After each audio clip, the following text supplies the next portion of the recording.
আসলে বিষয়টা তেমন কিছু না, আমরা চেয়েছিলাম বালিশ মিষ্টি খাওয়ার জন্য, সেজন্য আমরা বালিশ মিষ্টির দোকানে গিয়ে সবাই মিলে পেট পুরে বালিশ মিষ্টি খেলাম। বালিশ মিষ্টি খাওয়ার পর সবাই বলতেছে মিষ্টি তো অনেক খেলাম, এখন একটু ঝালটক খাওয়া দরকার। সেজন্য আমরা আচারের দোকানে গেলাম, গিয়ে তো দেখি প্রায় 50 আইটেমের আচার রয়েছে, সেটা দেখে সবাই ফিদা হয়ে গেল এবং পেট পুরে যে যার মতো পারলো আচার খাওয়ার চেষ্টা করলো। আমিও কিছু আচার খেলাম, যদিও আচার আমার খুব পছন্দ। এখন রাত যখন 9টা বাজে, সবাই বলতেছে আচার তো খেলাম, মিষ্টি তো খেলাম, এখন গরু মাংস দিয়ে সাদা ভাত এবং ঘরোয়া পরিবেশে আমরা পেট পুরে খাবো, তারপরে বাসায় যাব।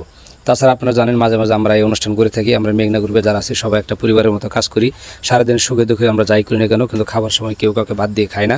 তাছাড়া আমাদের কাটিং ম্যানেজার স্যার আমাদের এই বিষয়গুলো খুব নজরদারি করেন এবং উনি খুব যত্ন সহকারে এই পরিবারটাকে আগলে ধরে রেখেছেন। সুখে দুঃখে কেউ কাউকে ফেলে আমরা কোথাও যাই না। সুতরাং আমাদের এই আয়োজনগুলো কন্টিনিউ চলতে থাকে, সেটা আপনারা অবগত আছেন। সবচেয়ে বড় কথা হচ্ছে এখানে তো খাচ্ছে, কেউ পাচ্ছে কেউ খাচ্ছে না, কেউ খাচ্ছে কেউ পাচ্ছে না, এমন একটা অবস্থা। খেতে খেতে মোটামুটি বিল প্রায় একদম চাঙ্গে উঠে গেছে। জানি না বিলটা মিট করতে পারবো কিনা। তারপর আমাদের কোনো টেনশন নাই, কারণ আমাদের কাটিং ম্যানেজার স্যার টাকা পয়সা নিয়ে কোনো হিসাব কিতাব করে না। এই টিম যদি পেট ভরে খায়, ভালো রান করবে, ভালো গোল করবে, এটাই ওনার উদ্দেশ্য। এটা আমাদের কাটিং ম্যানেজার স্যার এবং আমিও বসে রয়েছি। খাওয়া দাওয়া শেষ পর্যায়ে হঠাৎ করে কোথা থেকে যেন দুইজন চলে এসে বলতেছে আমরা এখনও বাকি আছি।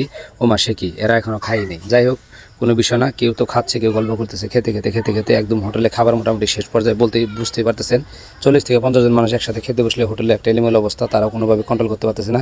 এখন হিসাব রাখতে পারতেছে না কে কত খেয়েছে, বিল কত হয়েছে, সেটা আমরা বুঝতে পারতেছি না। এটা হচ্ছে আমাদের মেঘনা টিম। আমরা যেখানে যাই সেখানে হই হুল্লোড় করে আনন্দ করে আসি এবং কারো মাঝে কোনো বিড়ম্বনা বোধ থাকে না। সর্বশেষ আমাদের দিন শেষে যে যাই করি না কেন আমরা একটা পরিবার, সেটা আপনাদেরকে আগেও বলেছি। আমরা এইভাবে দিন বছরের পর বছর চলে আসতেছি। সবাই আমাদের জন্য দোয়া করবেন, আমরা যেন সুন্দরভাবে এইভাবে সারা জীবন সবসময় ভালোভাবে থাকতে পারি এবং মাঝে মাঝে এই ধরনের আয়োজন করতে পারি। তবে আয়োজনের মাঝখানে না বলে নয়, যে সাদা যে লোকটি আছে উনি খুব হাসি খুল্ল একটা লোক। ধন্যবাদ। লাগলে শেয়ার করবেন, ভালো লাগলে